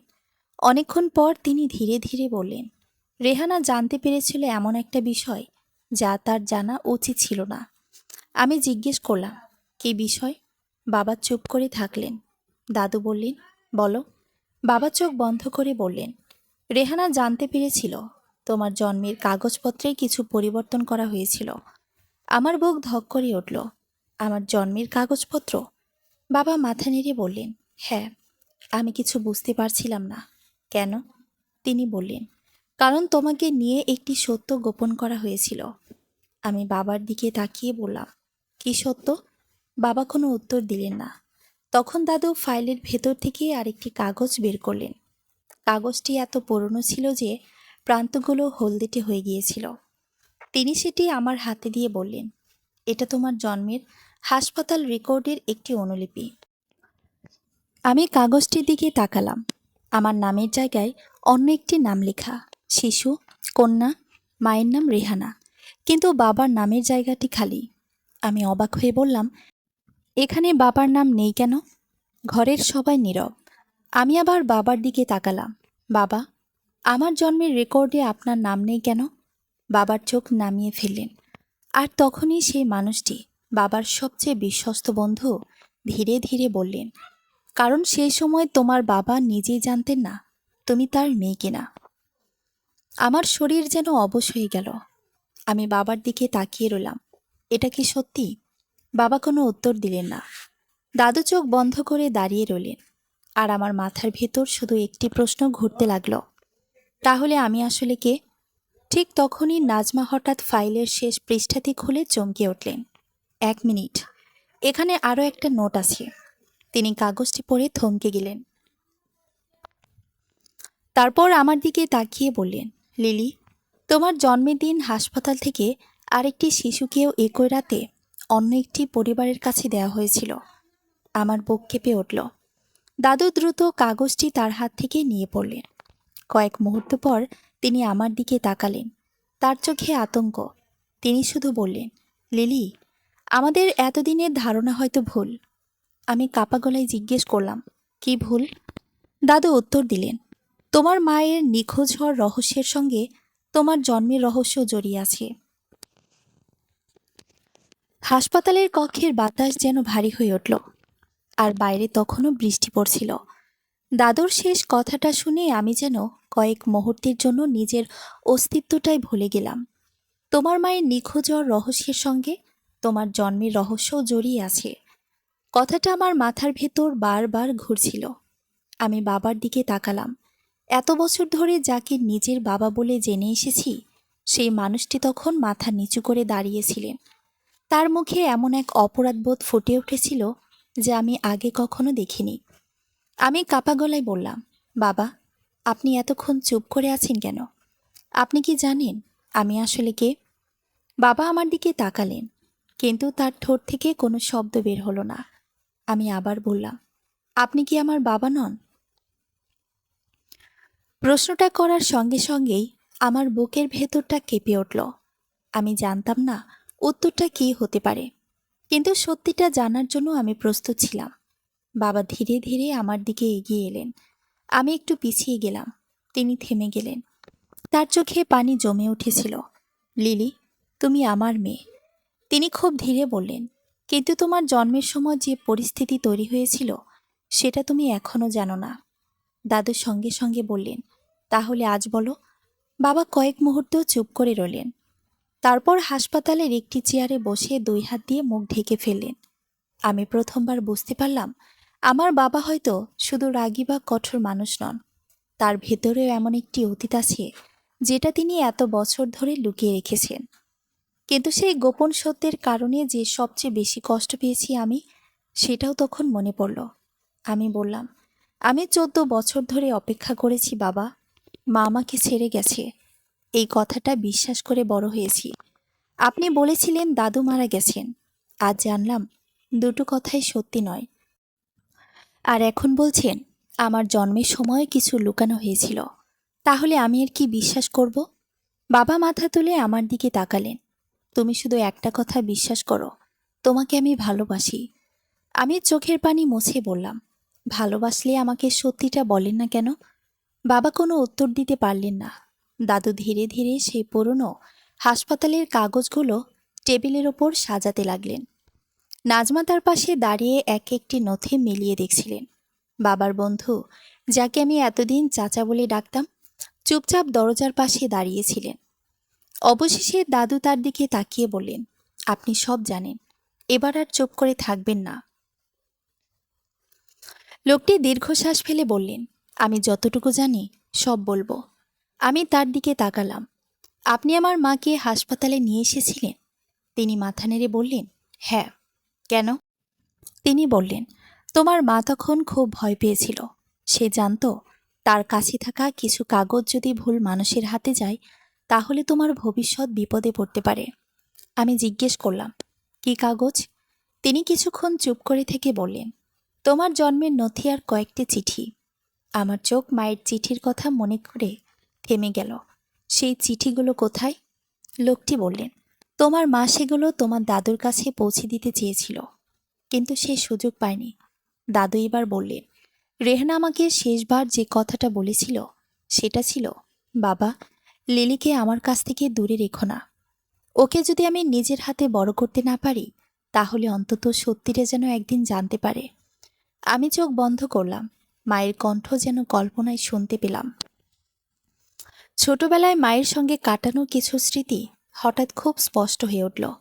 আমার মাথায় হাত বুলিয়ে দেওয়া, রাতে পাশে বসে থাকা, আর আমাকে বারবার বলা, কখনো ভয় পেলে সত্যিটা খুঁজবে। আমি তখন বুঝলাম হয়তো মা জানতেন একদিন আমাকে সত্যিই খুঁজতে হবে। আমি দাদুকে জিজ্ঞেস করলাম, তাহলে মা কোথায় গেলেন? দাদু বললেন, এ প্রশ্নের উত্তর এখনও পুরোপুরি আমাদের কাছে নেই, তবে আজ একটা গুরুত্বপূর্ণ সূত্র পেয়েছি। তিনি নাজমার কাছ থেকে সেই পুরনো ফাইলটি নিলেন। ফাইলের শেষ পৃষ্ঠায় একটি ছোট নোট লেখা ছিল। নাজমা বললেন, এই নোটটা হাসপাতালের তৎকালীন প্রশাসনিক কর্মকর্তা লিখেছিলেন। নথিতে উল্লেখ আছে রেহানাকে হাসপাতাল থেকে অন্য একটি ঠিকানায় নিয়ে যাওয়া হয়েছিল। আমি অবাক হয়ে বললাম, কোন ঠিকানা? নাজমা কাগজটা ভালো করে দেখে বললেন, এখানে একটি পুরনো গ্রামের নাম আছে, তবে ঠিকানাটা অসম্পূর্ণ। দাদু কাগজটা নিয়ে অনেকক্ষণ তাকিয়ে থাকলেন। তারপর হঠাৎ তার চোখ বড় হয়ে গেল। আমি এই জায়গাটা চিনি। আমি বললাম, আপনি সেখানে গিয়েছিলেন? দাদু মাথা নেড়ে বললেন, হ্যাঁ, 14 বছর আগে তোমার মাকে খুঁজতে আমি এই জায়গাতেই গিয়েছিলাম। কিন্তু তখন আমাকে বলা হয়েছিল রেহানা সেখানে কখনো আসেনি। আমি বাবার দিকে তাকালাম। আপনি কি জানতেন? বাবা এবার ধীরে ধীরে মাথা তুললেন। তার মুখে আর কোনো লুকানোর চেষ্টা ছিল না। হ্যাঁ, তিনি বললেন, আমি জানতাম তোমার মা ওই জায়গায় যেতে চেয়েছিল। আমার চোখে রাগ আর কষ্ট একসঙ্গে জমে উঠল। তাহলে আমাকে বলেননি কেন? বাবা বললেন, কারণ তখন পরিস্থিতি এমন ছিল যে তোমাকে নিয়ে সেখানে যাওয়া নিরাপদ ছিল না। আমি বললাম, কিন্তু আপনি তো আমাকে কিছুই জানাননি। বাবা মাথা নিচু করলেন। আমি ভুল করেছি। এই প্রথমবার আমার বাবা নিজের ভুল স্বীকার করলেন। কিন্তু এত বছরের কষ্ট কি একটি বাক্যে মুছে যায়? যায় না। আমি বললাম, আপনার ভুলের জন্য আমাকে আমার মাকে হারাতে হয়েছে, দাদুকে হারাতে হয়েছে। আর আজ যখন আমি সত্যিটা খুঁজতে শুরু করেছি, তখনও আপনি আমাকে থামাতে চেয়েছেন। বাবার চোখের পানি মুছে বললেন, আমি জানি। আমি বললাম, না, আপনি জানেন না, কারণ আপনি কখনো আপনার জায়গায় দাঁড়াননি। ঘরের মধ্যে আবার নীরবতা নেমে এলো। এমন সময় দরজার কাছে দাঁড়িয়ে থাকা বাবার বন্ধু হঠাৎ বললেন, রোহান, এখন আর লুকিয়ে লাভ নেই। বাবা তার দিকে তাকালেন। তুমি চুপ করো। লোকটি বললেন, 14 বছর আগে তুমি যে সিদ্ধান্ত নিয়েছিলে, তার পরিণতি আজ তোমার সামনে দাঁড়িয়ে আছে। দাদু কঠিন গলায় বললেন, আপনি কি বলতে চাইছেন? লোকটি কিছুটা দ্বিধা করে বললেন, রেহানার নিখোঁজ হওয়ার আগে একটা জিনিস আমার হাতে দিয়ে গিয়েছিল। আমি দ্রুত তার দিকে তাকালাম। কি? তিনি তার পকেট থেকে একটি ছোট পুরনো খাম বের করলেন। খামটি এত পুরনো ছিল যে কাগজের রং প্রায় বদলে গিয়েছিল। তিনি সেটি দাদুর হাতে দিয়ে বললেন, আমি এটা এত বছর ধরে রেখেছিলাম, কারণ রেহানা বলেছিল একদিন যদি লিলি সত্যি জানতে চায়, তখন এটা তাকে দিতে। আমার বুক ধড়ফড় করতে লাগলো। দাদু খামটি খুললেন। ভেতরে একটি ছোট কাগজ এবং একটি ছবি ছিল। দাদু ছবিটি বের করতেই আমার চোখ আটকে গেল। ছবিতে আমার মা রেহানা দাঁড়িয়েছিলেন। তার কোলে ছিল একটি ছোট্ট শিশু। শিশুটির মুখ স্পষ্ট দেখা যাচ্ছিল না, কিন্তু মায়ের চোখের দৃষ্টি দেখে বোঝা যাচ্ছিল তিনি শিশুটিকে কতটা ভালোবাসতেন। আমি কাপা গলায় বললাম, এটা কি আমি? দাদু ছবিটা ভালো করে দেখে বললেন, হ্যাঁ, এটা তোমারই ছবি। আমি ছবিটা হাতে নিলাম। ছবির পেছনে মায়ের হাতে লেখা ছিল, লিলির জন্য। যেদিন সে সত্যিটা জানবে, সেদিন যেন সে বুঝতে পারে তার মা তাকে কখনো ছেড়ে যায়নি। আমি আর নিজেকে সামলাতে পারলাম না। চোখের পানি গড়িয়ে পড়তে লাগলো। এত বছর ধরে যে কথাটা শুনতে চেয়েছিলাম, সেটাই মায়ের নিজের হাতে লেখাই সামনে ছিল। মা আমাকে ছেড়ে যাননি। কিন্তু খামের ভেতরে দ্বিতীয় কাগজটিতে আরো বড় একটি রহস্য ছিল। দাদু কাগজটি খুলে পড়তে শুরু করলেন। কয়েক লাইন পড়ার পর তার হাত কেঁপে উঠল। তিনি আমাকে কাগজটা দিতে চাইছিলেন না। আমি বললাম, দাদু, আমাকে দেখতে দিন। তিনি কাগজটা আমার হাতে তুলে দিলেন। মায়ের লেখা ছিল, বাবা, যদি এই চিঠি কখনো লিলির হাতে পৌঁছায়, তাহলে তাকে বলবে তার জন্মের রাতের ঘটনা দুর্ঘটনা ছিল না। আমি যা দেখেছি তা প্রকাশ করলে কয়েকজন মানুষের জীবন বদলে যাবে। কিন্তু সবচেয়ে বড় কথা, লিলিকে যেন কখনো তার বাবার বিরুদ্ধে ঘৃণা করতে শেখানো না হয়। কারণ রোহান সব সত্য জানত না। সে ভুল করেছে, কিন্তু আসল সত্য তার কাছেও গোপন রাখা হয়েছিল। আমি থমকে গেলাম। মা বাবাকে পুরোপুরি দোষী মনে করেননি। তাহলে আসল সত্যটা কার কাছে ছিল? আমি নিচের লাইনগুলো পড়তে থাকলাম। যে মানুষটিকে আমরা সবাই বিশ্বাস করি, সেই জানে আসল সত্য। আমি তাকে চিনি। সে আমাদের পরিবারের খুব কাছের মানুষ। যদি আমার কিছু হয়, তাহলে তার কাছ থেকে দূরে থেকো। আমার হাত কাঁপতে শুরু করলো। আমি ধীরে ধীরে মাথা তুলে ঘরের সবাইকে দেখলাম। দাদু স্তব্ধ। বাবা মাথা নিচু করে আছেন। নাজমা চিন্তিত মুখে দাঁড়িয়ে আছেন। আর বাবার সেই পুরনো বন্ধু দরজার পাশে নিশ্চুপ। আমি তার দিকে তাকিয়ে বললাম, মা যে মানুষটির কথা লিখেছে, সে কে? লোকটি কোনো উত্তর দিলেন না। দাদু তার দিকে তাকিয়ে বললেন, রেহানা তোমার কথা লিখেছে, তাই না? লোকটির মুখ ফ্যাকাশে হয়ে গেল। আমি অবিশ্বাসের সঙ্গে তার দিকে তাকিয়ে রইলাম। চাচা, মা কি আপনাকে ভয় পেতেন? তিনি মাথা নিচু করলেন। কিছুক্ষণ পর খুব ধীরে বললেন, হ্যাঁ। আমার বুকের ভেতরটা কেঁপে উঠল। কেন? তিনি চোখ তুলে আমার দিকে তাকালেন। কারণ তোমার মা জানত তোমার জন্মের রাতের সত্যিটা আমি জানি। দাদু এক পা এগিয়ে গেলেন। তাহলে বলুন। লোকটি দীর্ঘশ্বাস নিলেন। লিলির জন্মের পর হাসপাতাল থেকে যে শিশুটিকে তোমাদের পরিবারে নিয়ে যাওয়া হয়েছিল, সেই শিশুটির পরিচয় নিয়ে একটা ভুল হয়েছিল। আমার চোখ বড় হয়ে গেল। কি ভুল? লোকটি বললেন, তোমার মায়ের হাতে যে শিশু ছিল, সেটাই ছিল লিলি। কিন্তু হাসপাতালের নথিতে অন্য একটি শিশুর তথ্য ঢুকিয়ে দিয়েছিল। আমি কিছু বুঝতে পারছিলাম না। তাহলে আমার সঙ্গে অন্য শিশুর কি সম্পর্ক? লোকটি উত্তর দেওয়ার আগে বাবার দিকে তাকালেন। বাবা হঠাৎ বলে উঠলেন, আর না, আজ সব বলবো। তিনি আমার সামনে এসে দাঁড়ালেন। চোখের পানি মুছে খুব ধীরে বললেন, লিলি, তুমি আমার মেয়ে, কিন্তু তোমার জন্মের রাতের নথি বদলানোর পেছনে আমি ছিলাম না। আমি স্তব্ধ হয়ে গেলাম। তাহলে কে ছিল? বাবা এবার ঘরের সবাইকে দেখলেন। তারপর সেই মানুষটির দিকে আঙ্গুল তুলে বললেন, ও। ঘরটা নিস্তব্ধ হয়ে গেল। লোকটি চোখ বন্ধ করলেন। আর আমি বুঝতে পারলাম, আমার মায়ের নিখোঁজ হওয়ার রহস্যের চাবিকাঠি এতদিন আমাদের পরিবারের কাছের সবচেয়ে কাছের একজন মানুষের কাছেই ছিল। কিন্তু তার উদ্দেশ্য কী ছিল? আর কেন সে আমার জন্মের নথি বদলাতে চেয়েছিল? ঠিক তখনই লোকটি ধীরে ধীরে বললেন, আমি সব সত্য বলবো, কিন্তু তার আগে তোমাদের একটা জায়গায় যেতে হবে। দাদু জিজ্ঞেস করলেন, কোথায়? লোকটি উত্তর দিল, যেখানে রেহানা শেষবার তোমার জন্য অপেক্ষা করেছিল। আমার বুক ধক করে উঠল। মা কি সেখানে ছিলেন? লোকটি আমার দিকে তাকিয়ে বললেন, হ্যাঁ, লিলি। আর যদি আমরা সময় মতো সেখানে পৌঁছাতে পারি। তিনি বাক্য শেষ করলেন না। আমি কাপা গলায় জিজ্ঞেস করলাম, তাহলে? লোকটি খুব নিচু স্বরে বললেন, হয়তো তোমার মাকে আমরা এখনও খুঁজে পেতে পারি। আমার চোখে পানি চলে এলো। 14 বছর পর প্রথমবার আমার মনে হলো, হয়তো আমার মা সত্যিই কোথাও আমার অপেক্ষায় আছেন। আর সেই মুহূর্তেই বাইরে আবার বাবার ফোন বেজে উঠল। বাবা ফোনে স্ক্রিনের দিকে তাকিয়ে জমে গেলেন। স্ক্রিনে একটি অচেনা নম্বর। তিনি কলটি ধরলেন। অপর প্রান্ত থেকে একটি নারী কণ্ঠ ভেসে এলো, রোহান, লিলিকে নিয়ে কোথাও যেও না। বাবার মুখের রং বদলে গেল। কণ্ঠটি আবার বলল, কারণ রেহানা এখনও বেঁচে আছে। অপরিচিত নম্বর থেকে আসা সেই নারী কণ্ঠের কথাটা শোনার পর বাবা যেন পাথরের মূর্তির মতো দাঁড়িয়ে রইলেন। তার হাতে তখনও ফোনটা ধরা ছিল, কিন্তু তিনি আর কিছু বলছিলেন না। আমি তার মুখের দিকে তাকিয়েছিলাম। আমার বুকের ভেতর একসঙ্গে হাজারটা প্রশ্ন ঘুরছিল। মা বেঁচে আছেন? 14 বছর ধরে যাকে আমি মৃত বলে বিশ্বাস করেছি, তিনি কি সত্যি কোথাও আছেন? তিনি কি এত বছর ধরে আমার অপেক্ষায় ছিলেন? আর যদি তিনি বেঁচেই থাকেন, তাহলে বাবা কেন আমাকে বলেছিলেন মা আমাদের ছেড়ে চলে গেছেন? আমি কাপা গলায় বললাম, বাবা, ফোনে গিয়েছিল? বাবা আমার দিকে তাকালেন। তার চোখে এমন এক ধরনের ভয় দেখলাম, যা কোনোদিন দেখিনি। তিনি ধীরে ধীরে বললেন, আমি জানি না। আমি সঙ্গে সঙ্গে বললাম, মিথ্যা বলবেন না, আপনি জানেন। বাবা কিছু বললেন না।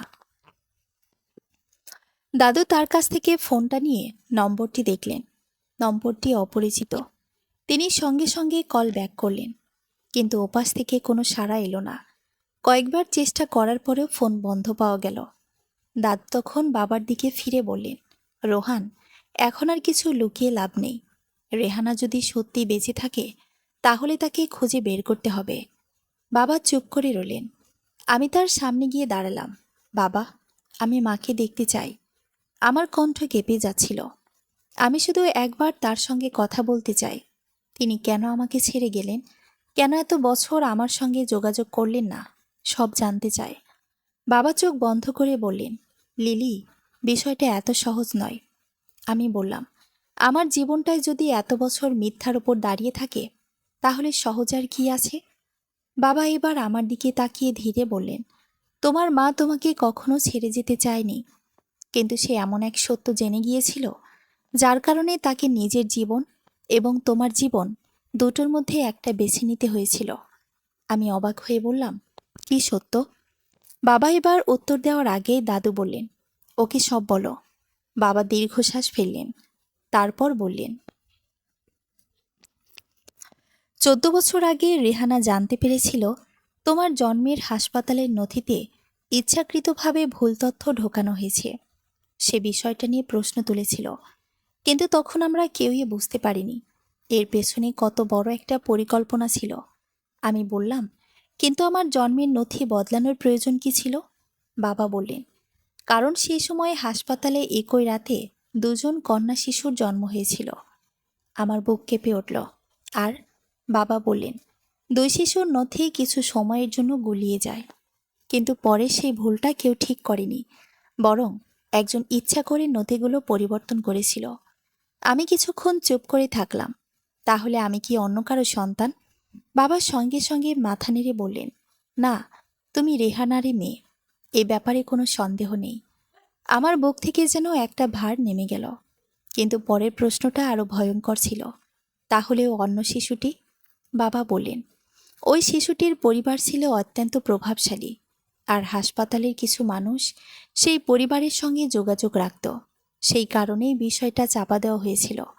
দাদু তখন বললেন, কিন্তু এটা শুধু হাসপাতালের ভুল ছিল না। কেউ ইচ্ছা করে এই ঘটনাকে ব্যবহার করেছিল। আমি জিজ্ঞেস করলাম, কে? দাদু বাবার বন্ধুর দিকে তাকালেন। লোকটি এতক্ষণ নীরবে দাঁড়িয়েছিলেন। এবার তিনি ধীরে ধীরে মাথা তুললেন। আমি তোমাদের একটা কথা বলিনি, তিনি বললেন। সেদিন রেহানা আমাকে বলেছিল সে প্রমাণ পেয়েছে যে তোমার জন্মের নথি বদলানো হয়েছে।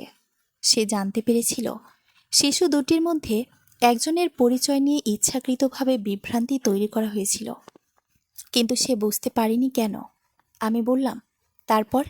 তিনি বললেন, রেহানা আমাকে বলেছিল সে সত্যিটা প্রকাশ করবে, কিন্তু তার আগেই কেউ তাকে অনুসরণ করতে শুরু করে। দাদু জিজ্ঞেস করলেন, কে?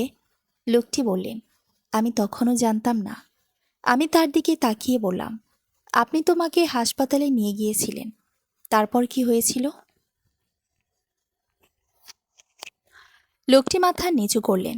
হাসপাতাল থেকে বের হওয়ার পর রেহানা আমাকে বলেছিল সে তোমাকে নিয়ে নিরাপদ জায়গায় যেতে চায়, কিন্তু সে একা যেতে পারছিল না। আমি তাকে সাহায্য করার প্রতিশ্রুতি দিয়েছিলাম। বাবা হঠাৎ বললেন, তুমি আমাকে তখন কেন জানাওনি? লোকটি বাবার দিকে তাকিয়ে বললেন, কারণ তুমি তখন রেহানার ওপর বিশ্বাস করছিলে না। বাবা চুপ করে গেলেন। লোকটি আবার বললেন, তুমি ভেবেছিলে রেহানা তোমাকে ছেড়ে চলে যাচ্ছে, অথচ সে তোমাকে এবং লিলিকে বাঁচানোর চেষ্টা করছিল। আমি বাবার দিকে তাকালাম। আপনি মাকে বিশ্বাস করেননি? বাবা মাথা নিচু করে বললেন, আমি ভুল করেছিলাম। তার কণ্ঠ ভেঙে গেল। আমি ভেবেছিলাম রেহানা অন্য কারোর সঙ্গে চলে যেতে চাইছে। তখন আমি রাগে অনেক কথা বলেছিলাম, কিন্তু পরে বুঝেছিলাম সে আসলে ভয় পেয়েছিল। আমি বললাম, তাহলে আপনি মাকে খুঁজতে যাননি? বাবা চোখ মুছে বললেন, গিয়েছিলাম, কিন্তু তখন অনেক দেরি হয়ে গিয়েছিল। দাদু হঠাৎ বললেন, রেহানা কোথায় গিয়েছিল? লোকটি এবার বললেন, একটি ছোট গ্রামের দিকে। সে ভেবেছিল সেখানে কিছুদিন লুকিয়ে থেকে পরে তোমার সঙ্গে যোগাযোগ করবে। আমি জিজ্ঞেস করলাম, কিন্তু সে যোগাযোগ করল না কেন? লোকটি কিছুক্ষণ চুপ করে থাকলেন। তারপর বললেন, কারণ সেখানেও তাকে খুঁজে বের করার চেষ্টা হয়েছিল। আমার বুক কেঁপে উঠল। কারা? তিনি বললেন, যারা চেয়েছিল জন্মের নথির সত্যিটা কখনো প্রকাশ না পাক। দাদুর টেবিলের ওপর রাখা পুরনো চিঠিটা তুলে নিলেন। রেহানা কি জানতো কারা এর পেছনে? লোকটি বললেন, হ্যাঁ, অন্তত শেষের দিকে সে একজনের নাম জানতে পেরেছিল। আমি দ্রুত জিজ্ঞেস করলাম, কার নাম? তিনি আমার দিকে তাকিয়ে বললেন, সামিয়া। আমার শরীর যেন জমে গেল। সামিয়া? আমার সৎমা? আমি বিশ্বাস করতে পারছিলাম না যে নারী কয়েক ঘন্টা আগেই আমাকে মিথ্যা অভিযোগে অভিযুক্ত করেছিল, যে বাবার কাছে আমাকে বিপজ্জনক বলে প্রমাণ করেছিল, সেই সামিয়ার নামই কি 14 বছর আগে মায়ের রহস্যের সঙ্গে জড়িয়ে আছে। আমি বাবার দিকে তাকালাম। আপনি জানতেন? বাবা চোখ বন্ধ করলেন। তারপর খুব ধীরে মাথা নেড়ে বললেন, কিছুটা। আমার ভেতরটা যেন আগুনে জ্বলে উঠল। কিছুটা? আপনি জানতেন সামিয়া মায়ের ব্যাপারে কিছু জানে, তারপরও তাকে বিয়ে করেছেন? বাবা বললেন, আমি তখন জানতাম না যে সামিয়া পুরো সত্যটা জানে। আমি ভেবেছিলাম সে শুধু কিছু পুরনো ঘটনা সম্পর্কে জানে। দাদু কঠিন গলায় বললেন, তুমি ভেবেছিলে, তুমি নিজের মেয়ের জীবন নিয়ে অনুমানের ওপর সিদ্ধান্ত নিয়েছিলে। বাবা কোনো উত্তর দিলেন না। ঠিক তখনই নাজমা বললেন, আমার একটা কথা মনে পড়েছে। আমরা সবাই তার দিকে তাকালাম। তিনি বললেন, 14 বছর আগে রেহানা যখন হাসপাতালে এসেছিল, তখন একজন নারীও হাসপাতালের বাইরে অপেক্ষা করছিল। আমি তখন তাকে চিনতাম না, কিন্তু আজ সামিয়ার ছবি দেখার পর মনে হচ্ছে সেই নারীটির সঙ্গে তার মুখের অনেক মিল ছিল। আমার বুকের ভেতরটা কেঁপে উঠল। দাদু বললেন, আপনি নিশ্চিত? নাজমা বললেন, পুরোপুরি নিশ্চিত নই। এত বছর হয়ে গেছে, কিন্তু চোখ দুটো খুব মিল ছিল। আমি বললাম, সামিয়া তখন আমার মায়ের কাছে কেন ছিল? কেউ উত্তর দিল না। বাবার বন্ধু ধীরে ধীরে বললেন, কারণ সামিয়া তখন থেকেই এই ঘটনার সঙ্গে জড়িত ছিল। বাবা হঠাৎ তার দিকে তাকিয়ে বললেন, তুমি এসব এখন বলছো কেন? লোকটি বললেন, কারণ এখন আর লুকিয়ে লাভ নেই। আমি বাবার দিকে তাকিয়ে বললাম, সামিয়া আমার মায়ের কি করেছিল? বাবা মাথা নিচু করলেন। দাদু বললেন, রোহান, এবার সত্যিটা বলো। বাবা দীর্ঘশ্বাস ফেললেন। তারপর ধীরে ধীরে বললেন, সামিয়া তোমার মায়ের বান্ধবী ছিল না। সে ছিল এমন একজন মানুষের সঙ্গে যুক্ত যে তোমার মায়ের কাছ থেকে সেই নথিগুলো নিতে চেয়েছিল। আমি বললাম, কেন? বাবা বললেন, কারণ ওই নথিতে এমন একটি নাম ছিল যা প্রকাশ হলে অনেক বড় একটি পরিবার এবং কয়েকজন প্রভাবশালী মানুষের জীবন বদলে যেতে পারত। আমি হতভম্ব হয়ে বললাম, কোন নাম? বাবা আমার দিকে তাকালেন। সামিয়ার বাবার নাম। ঘরের সবাই স্তব্ধ হয়ে গেল। আমি বিশ্বাস করতে পারছিলাম না। সামিয়ার পরিবার? তাহলে এত বছর ধরে আমার জীবনে সামিয়ার প্রবেশও কি কোনো পরিকল্পনার অংশ ছিল? দাদু বললেন, এখন সব কিছু পরিষ্কার হচ্ছে। আমি বললাম, কি পরিষ্কার হচ্ছে? দাদু বললেন, সামিয়া তোমার বাবাকে বিয়ে করার পর তোমার কাছাকাছি থাকার সুযোগ পেয়েছে। সে জানতো তুমি বড় হলে একদিন তোমার মায়ের ব্যাপারে প্রশ্ন করবে।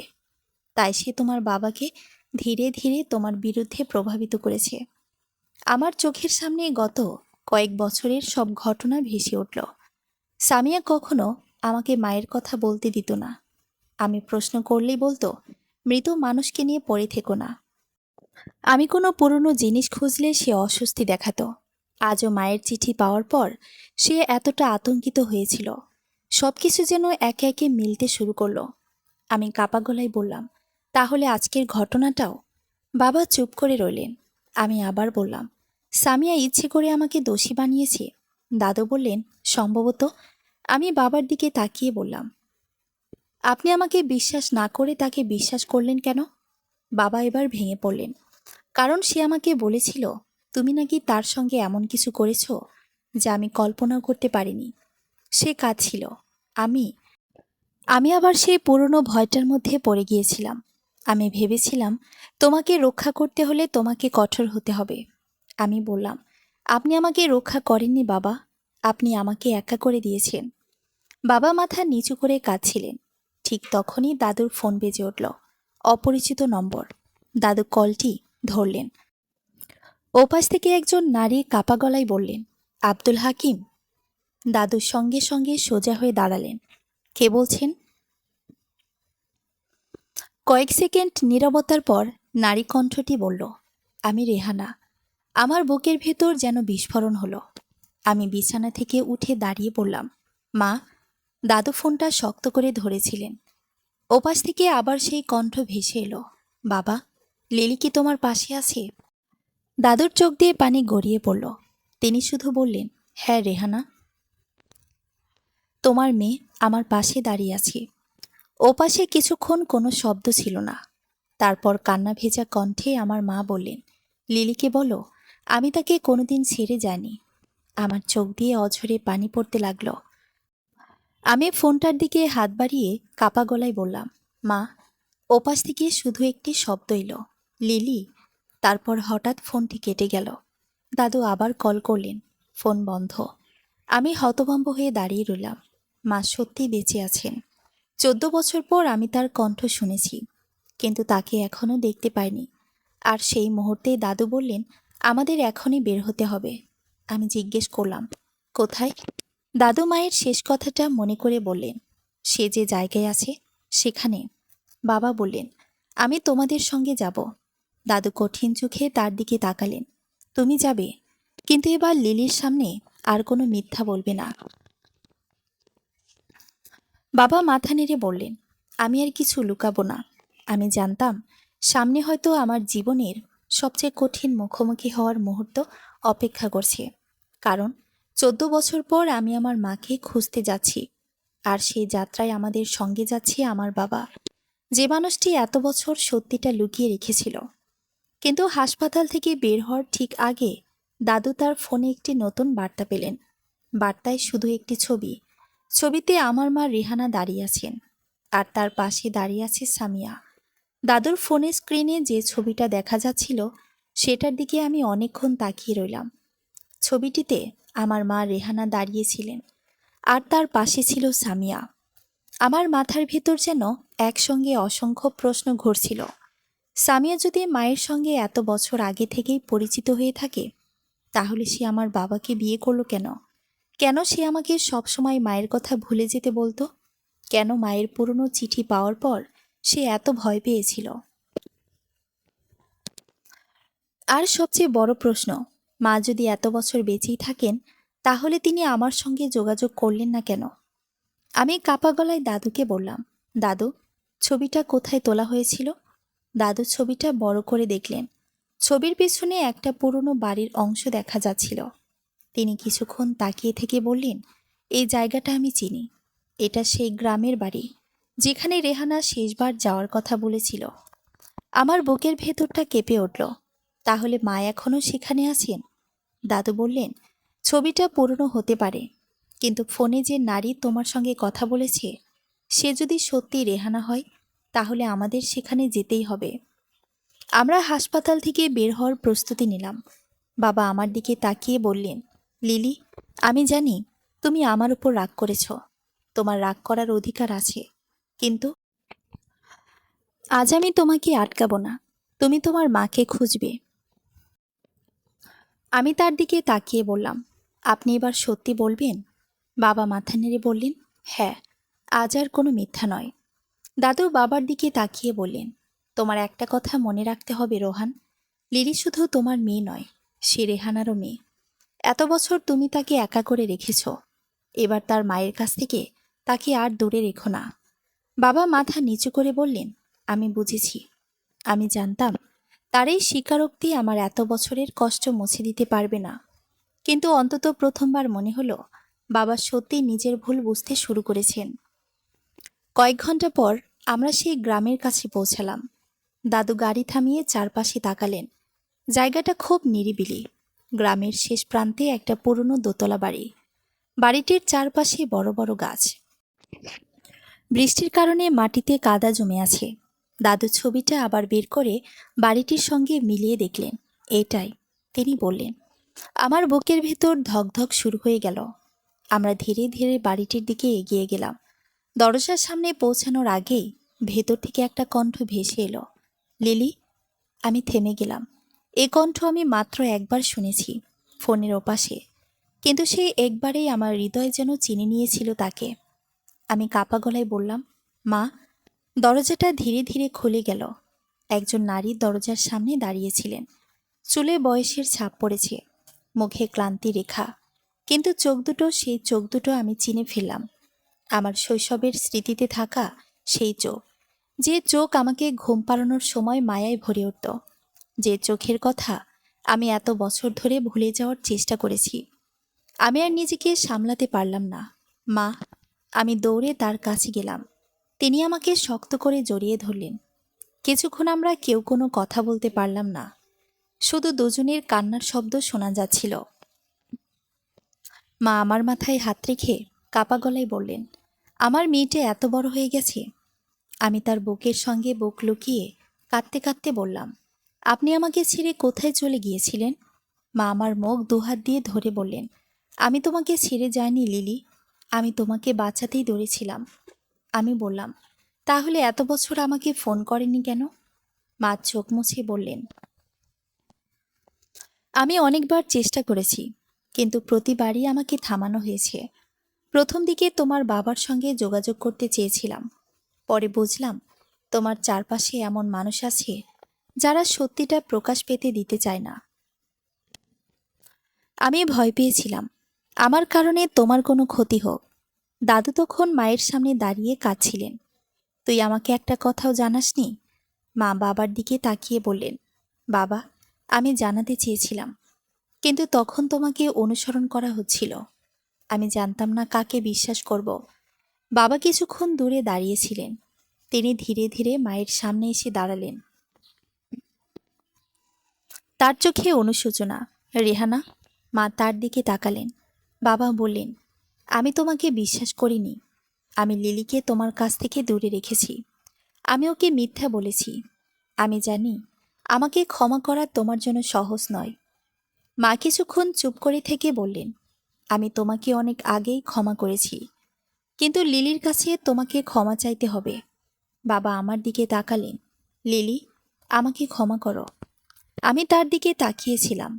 এত বছর ধরে জমে থাকা কষ্ট আমার বুকের মধ্যে ভার হয়েছিল। আমি সঙ্গে সঙ্গে তাকে ক্ষমা করতে পারিনি।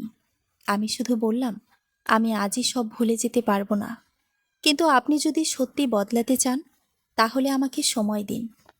বাবা মাথা নেড়ে বললেন, আমি অপেক্ষা করব। ঠিক তখনই বাড়ির ভেতর থেকে সামিয়া বেরিয়ে এলো। তাকে দেখে আমার শরীর শক্ত হয়ে গেল। সে আমাদের দিকে তাকিয়ে রইল। মায়ের মুখও কঠিন হয়ে গেল। দাদু বললেন, এবার সব বলো সামিয়া। সামিয়া প্রথমে কিছু বলতে চাইছিল না, তারপর ধীরে ধীরে বলল, আমি রেহানাকে ক্ষতি করতে চাইনি। মা বললেন, কিন্তু তুমি আমার জীবন নষ্ট করেছিলে। সামিয়া কাঁদতে কাঁদতে বলল, আমি ভুল করেছি। দাদু কঠিন গলায় বললেন, শুধু ভুল নয়, তুমি 14 বছর ধরে একটা শিশুকে তার মায়ের কাছ থেকে দূরে রেখেছ।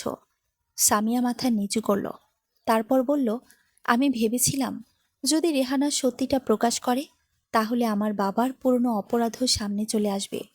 আমি ভয় পেয়েছিলাম। তাই প্রথমে আমি শুধু চেয়েছিলাম সে যেন চুপ থাকে, কিন্তু পরে পরিস্থিতি আমার নিয়ন্ত্রণের বাইরে চলে যায়।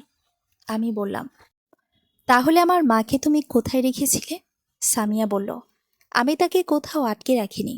সে নিজেই লুকিয়েছিল, কিন্তু আমি তার অবস্থান জানতাম। আমি তোমার বাবাকে বলেছিলাম রেহানা তোমাদের ছেড়ে চলে গেছে, কারণ আমি জানতাম সত্যিটা বের হলে আমার পরিবারও জড়িয়ে পড়বে। আমি বললাম, আর আজ আমাকে মিথ্যা অভিযোগে ফাঁসালে? সামিয়া মাথা নিচু করে বলল, হ্যাঁ। আমার চোখে পানি চলে এলো। কেন? সে বলল, তুমি যখন তোমার মায়ের চিঠি পেয়ে গেলে আমি ভয় পেয়ে গিয়েছিলাম। বুঝেছিলাম তুমি সব খুঁজে বের করবে। তাই তোমার বাবার বিশ্বাস পুরোপুরি তোমার বিরুদ্ধে নিয়ে যেতে চেয়েছিলাম। বাবা স্তব্ধ হয়ে দাঁড়িয়েছিলেন। তিনি সামিয়ার দিকে তাকিয়ে বললেন, তুমি এত বছর আমাকে মিথ্যা বলেছ? সামিয়া বলল, হ্যাঁ। বাবা কিছু বললেন না। দাদু বললেন, তোমার নিজের কাজের ফল তোমাকেই ভোগ করতে হবে, কিন্তু লিলির জীবন আর তোমার মিথ্যার মধ্যে থাকবে না। সামিয়া মাথা নিচু করে কাঁদতে লাগল। আমি মায়ের হাত শক্ত করে ধরে দাঁড়িয়েছিলাম। আমার কাছে তখন সবচেয়ে গুরুত্বপূর্ণ বিষয় ছিল আমি আমার মাকে ফিরে পেয়েছি। কিছুদিন পর সবকিছু ধীরে ধীরে বদলাতে শুরু করলো। সামিয়ার মিথ্যা অভিযোগের সত্য প্রকাশ পেল। বাবা নিজে সবার সামনে স্বীকার করলেন যে তিনি আমাকে ভুল বুঝেছিলেন। তিনি আমাকে আবার নিজের বাড়িতে ফিরিয়ে নিতে চাইলেন, কিন্তু এবার সিদ্ধান্তটা আমার। আমি মায়ের সঙ্গে কিছুদিন থাকতে চাইলাম। বাবা সেটা মেনে নিলেন। মা আমাকে ধীরে ধীরে আমার হারানো শৈশবের গল্প বলতে লাগলেন। আমার জন্মের সময়কার ছবিগুলো দেখালেন। আমার ছোটবেলার কিছু জামাকাপড় তিনি এত বছর ধরে যত্ন করে রেখেছিলেন। একটি ছোট বাক্স খুলে তিনি আমার পুরনো খেলনাগুলো বের করলেন। আমি অবাক হয়ে দেখলাম তিনি প্রতিটি জন্মদিনের জন্য আলাদা করে একটি চিঠি লিখেছিলেন। কোনো চিঠি আমার কাছে পৌঁছায়নি। একটি চিঠিতে লেখা ছিল, আমার লিলি, তুমি আজ 7 বছরে পা দিলে। জানি না তুমি আমাকে মনে রেখেছো কিনা, কিন্তু আমি প্রতিদিন তোমাকে মনে করি। আরেকটি চিঠিতে লেখা ছিল, আজ তোমার 10ম জন্মদিন। হয়তো তুমি ভাবছো তোমার মা তোমাকে ছেড়ে চলে গেছে। সত্যিটা একদিন তুমি জানতে পারবে। সেদিন আমাকে ঘৃণা করো না। আমি চিঠিগুলো বুকে জড়িয়ে ধরে কাঁদলাম। মা আমার পাশে বসে বললেন, আমি জানতাম একদিন তুমি সব জানতে চাইবে। আমি বললাম, আমি আপনাকে কখনো ঘৃণা করিনি মা। আমি শুধু ভেবেছিলাম আপনি আমাকে চাননি। মা আমাকে জড়িয়ে ধরে বললেন, একজন মা তার সন্তানকে ভুলতে পারে না লিলি। দাদুও আমাদের পাশে এসে বসেছিলেন। তিনি আমার মাথায় হাত রেখে বললেন, তোমার মা ফিরে এসেছে। এবার তোমাদের কেউ আলাদা করতে পারবে না। বহু বছর পর এক সন্ধ্যায় আমি মায়ের পাশে বসে পুরনো ছবিগুলো দেখছিলাম। জানালার বাইরে বৃষ্টি পড়ছিল। সেই বৃষ্টির শব্দ শুনে আমার সেই রাতটার কথা মনে পড়ে গেল, যেদিন বাবা আমাকে হাসপাতালে একা রেখে বলেছিলেন কখনো আর ফিরে এসো না। কিন্তু সেই রাতটায় শেষ পর্যন্ত আমার জীবনের সবচেয়ে বড় সত্যের দরজা খুলে দিয়েছিল। আমি মায়ের দিকে তাকিয়ে হাসলাম। মা, কি আপনি জানেন, সেদিন হাসপাতালে আমি খুব ভয় পেয়েছিলাম। মা আমার হাত ধরে বললেন, আমি জানি। আমি বললাম, কিন্তু এখন আর ভয় লাগে না। মা অবাক হয়ে জিজ্ঞেস করলেন, কেন?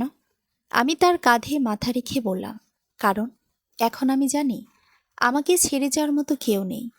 মা আমাকে জড়িয়ে ধরলেন, আর আমার মনে হলো কখনো কখনো জীবনের সবচেয়ে অন্ধকার রাতে আমাদের সেই মানুষগুলোর কাছে ফিরিয়ে নিয়ে যায়, যাদের আমরা হারিয়ে ফেলেছি বলে ভেবেছিলাম। সমাপ্ত।